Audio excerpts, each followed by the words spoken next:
बिस्मिल्लाहिर्रहमानिर्रहीम। हज़रत अब्दुल्ला बिन उमर रज़ी अल्लाह ताला अन्हो बयान करते हैं, रसूल अल्लाह सल्लल्लाहु अलैहि वसल्लम ने फरमाया, जिसने किसी महद यानी ज़म्मी को कत्ल किया तो वह जन्नत की खुशबू भी नहीं पाएगा, हालांकि इसकी खुशबू 40 साल की मुसाफत से महसूस की जाएगी। मुश्कातुल मुताबी हदीस नंबर 3452। हज़रत अबू हुरैरा रज़ी अल्लाह ताला अन्हो बयान करते हैं, रसूल अल्लाह सल्लल्लाहु अलैहि वसल्लम ने फरमाया, जिस शख्स ने अपने आप को पहाड़ से गिरा कर मार लिया तो वह जहन्नम में गिरता रहेगा और इसमें हमेशा हमेशा रहेगा। और जिसने जहर के ज़रिए खुदकुशी की तो इसका जहर इसके हाथ में होगा, जहन्नम में पीता रहेगा और हमेशा हमेशा इसमें रहेगा।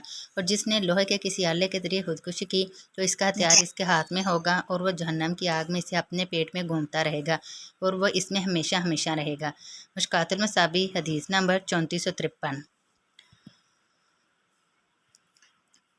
हज़रत अबू हुरैरा रज़ी अल्लाह ताला अन्हु बयान करते हैं, रसूल अल्लाह सल्लल्लाहु अलैहि वसल्लम ने फरमाया, जिसने अपना गला घोंट कर खुदकुशी की तो वह जहन्नम में भी गला घोंटेगा, और जो नेज़ा मार कर खुदकुशी करेगा तो जहन्नम में भी अपने आप को नेज़ा मारता रहेगा।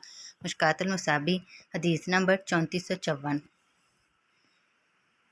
हज़रत जंदब बिन अब्दुल्ला रज़ी अल्लाह ताला अन्हु बयान करते हैं, रसूल अल्लाह सल्लल्लाहु अलैहि वसल्लम ने फरमाया, तुम में से पहले लोगों में एक आदमी था जो ज़ख्मी हो गया तो इसने बेसब्री का मुजाहरा किया। इसने छुरी पकड़ी और अपना ज़ख्मी हाथ काट डाला। इसका खून बहता रहा हत्ता कि वह फौत हो गया। अल्लाह ताला ने फरमाया, मेरे बंदे ने खुद को कत्ल करने में मुझसे जल्दी की, इसलिए मैंने इस पर जन्नत हराम कर दी। मुश्कातुल मुसाबी हदीस नंबर 3455।